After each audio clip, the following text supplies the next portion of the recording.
बहुरोगी वैद्यं श्रीमद्गुरुं नित्यमहं नमामि। श्रीमद्गुरुं नित्यमहं नमामि। यं ब्रह्मा वरुणेन्द्र रुद्रमरुतः स्तुवन्ति देव्यैस्तवैः वेदैः साङ्गपदक्रमोपनिषदैः गायन्ति यं सामगाः। ध्यानावस्थिततद्गतेन मनसा पश्यन्ति यं योगिनो यस्यान्तं न विदुः सुरासुरगणा। देवाय तस्मै नमः। नारायणं नमस्कृत्य नरं चैव नरोत्तमं देवीं सरस्वतीं व्यासं ततो जयमुदीरयेत्। बोलिए कार्तिक मास की जय। नारायण भगवान की जय हो। ओम श्री गुरु चरण कमलेभ्यो नमः। श्री विष्णु चरण कमलेभ्यो नमः। ओम श्री गणेशाय नमः। गौर्यै नमः। ओम इष्ट देवेभ्यो नमः। कुल देवेभ्यो नमः। स्थान देवेभ्यो नमः। ग्राम देवेभ्यो नमः। एतत् कर्म प्रधान देवेभ्यो नमः। सर्वेभ्यो देवेभ्यो नमो नमः। कार्तिक मास की कथा में आज 27वें अध्याय की कथा है। पिछले अध्याय में आपने सुना उस धनेश्वर नाम के ब्राह्मण के बारे में जिसने अपना आश्रमकृत जो वर्णकृत जो उसका धर्म था कर्म था वो तो नहीं किया। जो ब्राह्मण कर्म था वो तो नहीं किया, अपितु और अन्य पाप कर्म किए। ऐसे कर्म किए पूरा जीवन जिससे उसको नरकों में जाना था। हुआ भी ऐसा। यम के दूत आए और यमराज जी की आज्ञा से उसको कुंभी पाक नरक में डाला गया। लेकिन भाग्यवश उसने अंत समय का जो उसका 1 महीने का समय था, 1 मास था, महिष्मति नाम की नगरी में वास किया, जहां पुण्य आत्मा लोग अपने पुण्य कर्म कर रहे थे। कार्तिक मास में वो पूरा महीना वहां अपना व्यापार करता रहा, जिससे उसको उनका दर्शन स्पर्श और संसर्ग मिला पुण्य आत्मा का। केवल सत्कृत्यों को देखने मात्र से ही उसको उनके पुण्यों का अंश मिला, जिसके फलस्वरूप नरकों में जो कष्ट सहने थे उससे उसको मुक्ति मिल गई। और नारद जी ने निर्णय दिया था आकर के यमराज जी को निर्देश दिया कि इसको नरकों में मत जाओ, नरकों के कष्ट इसको कष्ट मत सहने दो। इसने जो अंत में अच्छे लोगों का संसर्ग किया है, पुण्यवान लोगों का, उसके कारण इसके जो है पाप क्षीण हो गए हैं।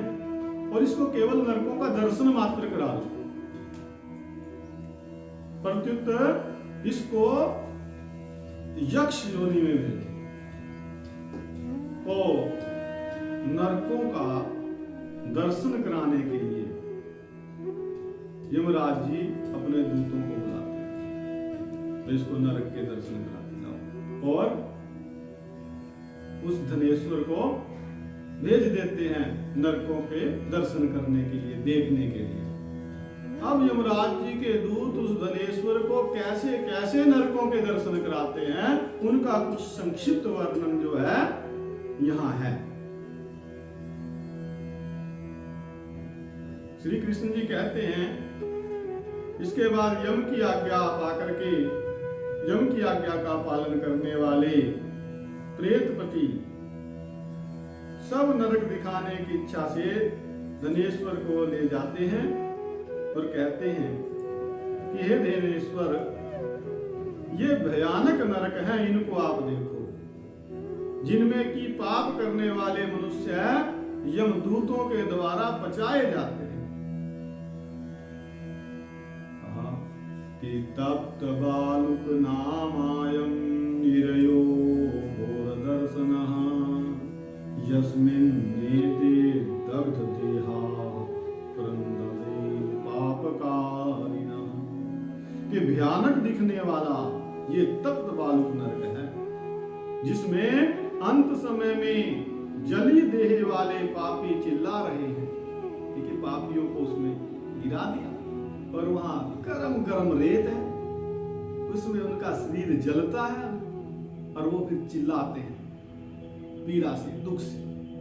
तो ये देखो पापी लोग चिल्ला रहे हैं, रो रहे हैं। कहा कि बलि वैश्वदेव के अंत में अर्थात भोजन के समय क्षुधा से पीड़ित आए हुए अतिथि का जो मनुष्य पूजन नहीं करते, आदर सम्मान नहीं करते, उनको भोजन नहीं देते, वे बताया कि यहाँ नरक में अपने उस कर्म के कारण पकाए जाते हैं। तो भोजन के समय कोई अतिथि आ जाए तो उसको भोजन दे देना चाहिए, कराना चाहिए जरूर। जो नहीं कराता तो उसको पाप लगता है। ये बात यहाँ है। और गुरु, अग्नि, ब्राह्मण, गाय, वेद या फिर किसी क्षत्रिय का, इनका जो पैर से ताड़न करते हैं, इनको जो कोई लात मारते हैं, वे मनुष्य जले हुए पांव वाले हैं। देखो उनके यहाँ पांव जले पड़े, अर्थात गाय, गुरु, अग्नि, ब्राह्मण, वेद और क्षत्रियों को पैर नहीं लगाना चाहिए। तो नरक के 6 भेद हैं। ये नाना प्रकार के पापों से मिलते हैं। ये तो एक बता दिया, अंदर इसके जो है 6 भेद हैं। अब जितने भी नरक बताएंगे उनके 6 भेद आगे बताते रहेंगे, लेकिन केवल इतना बताया पीछे। तो अंधता मिश्र नामक ये दूसरा बड़ा नरक है। देखो सुई के समान और घोर मुख वाले तमोतक आदि कीड़ों के द्वारा पापी मनुष्यों की देह बेधी जा रही है। सुई के समान मुख वाले कीड़े होते हैं, जो मांसभक्षी कीड़े होते हैं। कई बार आपने जीवों में देखा होगा, कुत्तों में, गायों में कीड़े पड़ जाते हैं, उनके मांस को ही खाते रहते हैं। तो ऐसे ऐसे कीड़े इनके मांस को खा रहे हैं, इनके देह को, इनके शरीर को भेद रहे हैं। ये भी बताया कि आगे 6 प्रकार का है। पराये मर्म के भेदन करने वाले पापी कुत्ते, गिद्ध आदि पक्षियों के द्वारा यहाँ पचाए जाते हैं। और तीसरा नरक दिखाया फिर भाई धनेश्वर, देखो ये तीसरा नरक है, इसका नाम है कर्कच। ये कर्कच नरक भी बड़ा डरावना है। इसमें क्या होता है? इसमें पापी मनुष्य कर्कच, कर्कच कहते हैं आरे को, पापी मनुष्य आरे के द्वारा चीर दिए जाते हैं। जैसे आरे में लकड़ियों को चीरा जाता है, वैसे चीर दिए जाते हैं। ये कर्कच नामक नरक भी 80 पत्र वन आदि के भेद से 6 प्रकार का, आगे इसकी भी 6 शाखाएं। तो इसमें जो मनुष्य स्त्री पुरुष आदि का वियोग करा देते हैं, वो पचाए जाते हैं। जो प्यारी वस्तु तथा औरों से वियोग कराते हैं, वे मनुष्य भी इसमें पचाए जाते हैं। इसके बाद 80 पत्र अर्थात खड़गों के द्वारा काटे और भेड़िए के भय से भागे एवं चिल्लाते हुए पापी मनुष्य यहाँ पचाए जाते हैं। आगे जो है अर्गल नाम का ये महाघोर चौथा नरक है। देखो नाना प्रकार की फांसियों से बांध करके यमदूत पापियों को ताड़ना दे रहे हैं।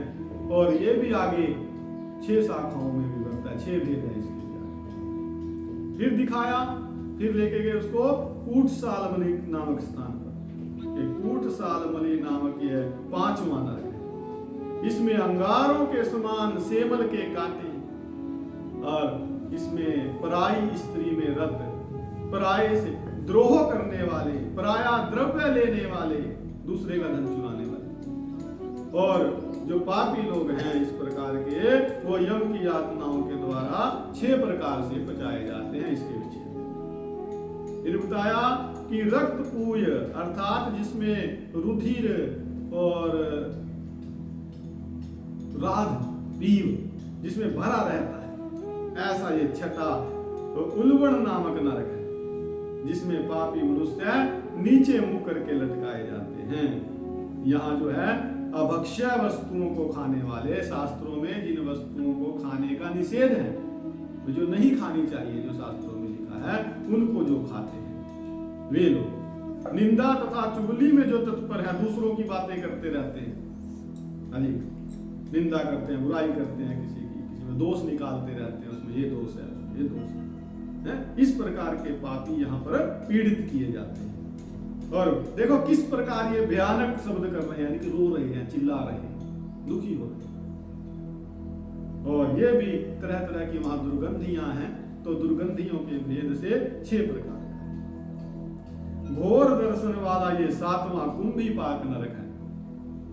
तो धनेश्वर ये तेल आदि वस्तुओं के भेद से 6 प्रकार का है। किसी में तेल है, किसी में घी है, किसी में कुछ इस प्रकार। तो इसमें महापात की नरों को, मनुष्यों को यमदूतों के द्वारा दंड दिया जाता है, अर्थात तेल में उटाया जाता है, पकाया जाता है। तो हजारों वर्षों पर्यंत इनमें प्राणी यम की यातनाओं को भोगते हैं।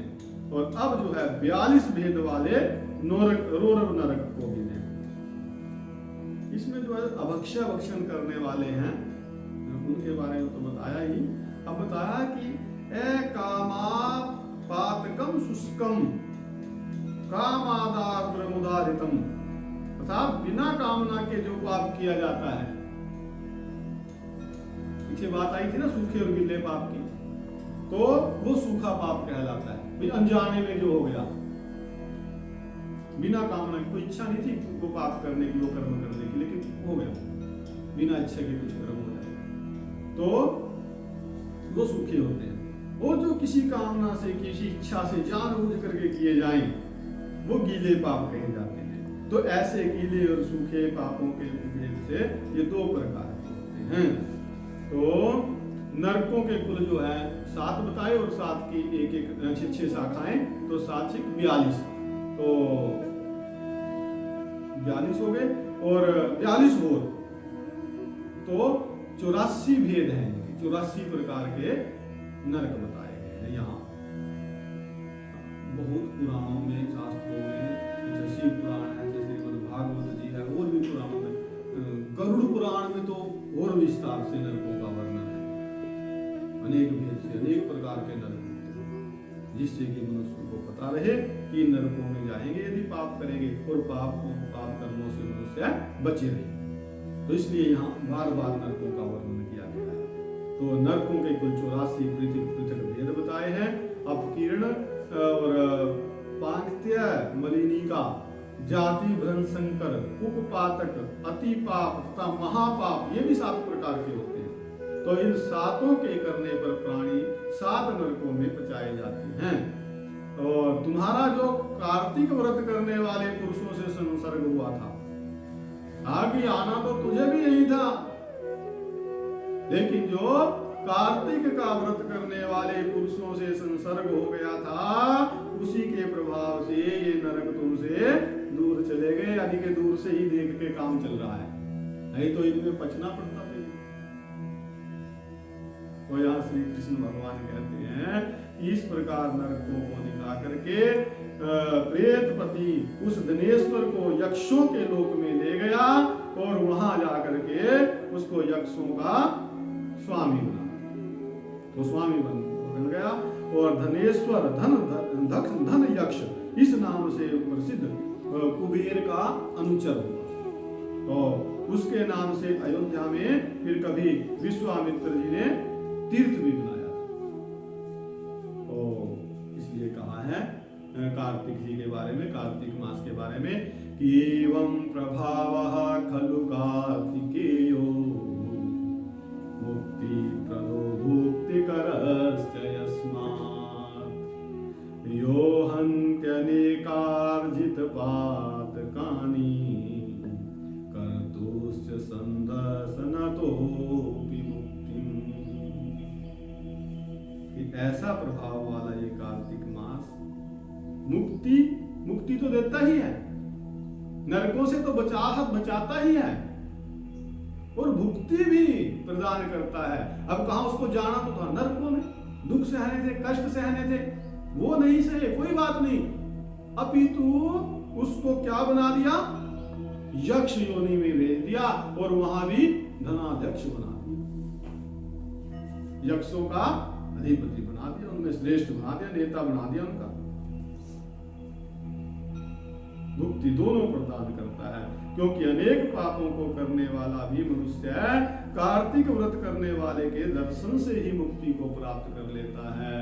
इतना कार्तिक मास का महात्म्य है। और इतना सुना करके यहाँ 27वें अध्याय को विश्राम दिया है। ये वार्ता चल रही थी कृष्ण जी और सत्यभामा, और ये कृष्ण और सत्यभामा, कृष्ण जी और सत्यभामा जी की वार्ता सुना कौन रहे हैं, ये सूत जी ऋषियों को सुना रहे हैं। आगे भी बड़ी दिव्य दिव्य कथा है,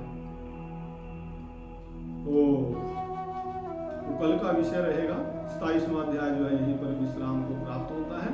बोलिए कार्तिक मास की जय हो। बोलिए लक्ष्मी नारायण भगवान की जय हो। शंकर भगवान की जय हो। गौ माता की जय हो।